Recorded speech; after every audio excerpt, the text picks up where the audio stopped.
La team, ça dit quoi? Ça va? On est là, ça bouge pas. T'inquiète, tu connais. Donc voilà. Les gars, aujourd'hui, on va parler de mon absence qui a été hyper long parce qu'il y en a beaucoup qui m'ont dit, bah en fait, j'avais bien commencé, donc pourquoi est-ce que je m'étais arrêté? Je vais vous expliquer un peu mon parcours, tu vois. Tu connais.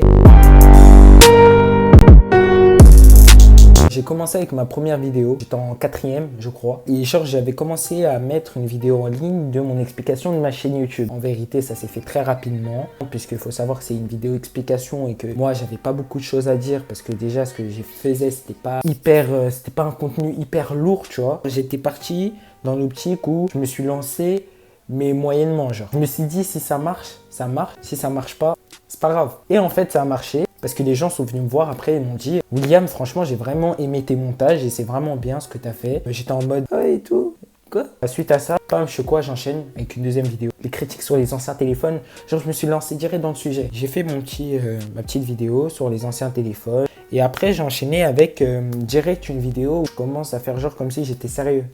Non mais vraiment, genre, va regarder si tu veux. En gros, je vous explique que je vais faire des trucs sur ma chaîne.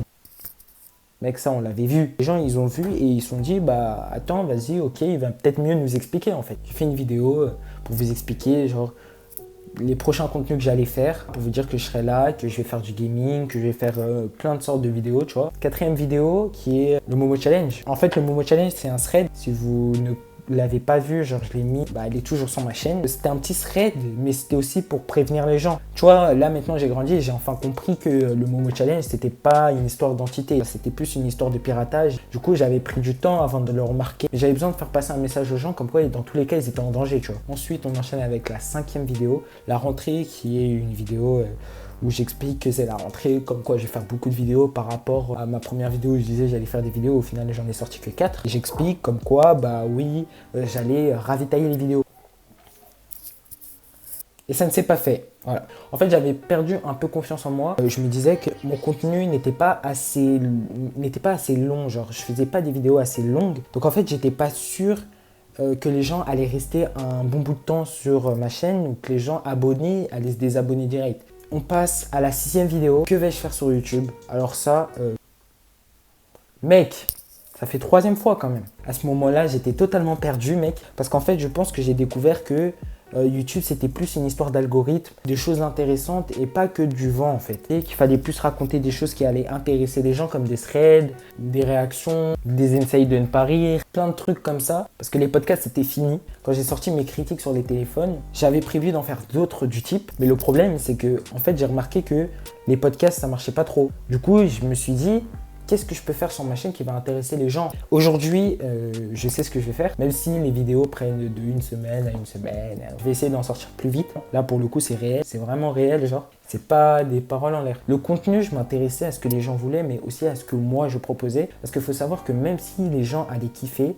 moi, j'étais aussi dans l'optique qu'il fallait que moi, ça me plaise avant. Mais c'est quelque chose pour moi que j'aime bien faire. Ça reste quand même dans l'utilisation de YouTube.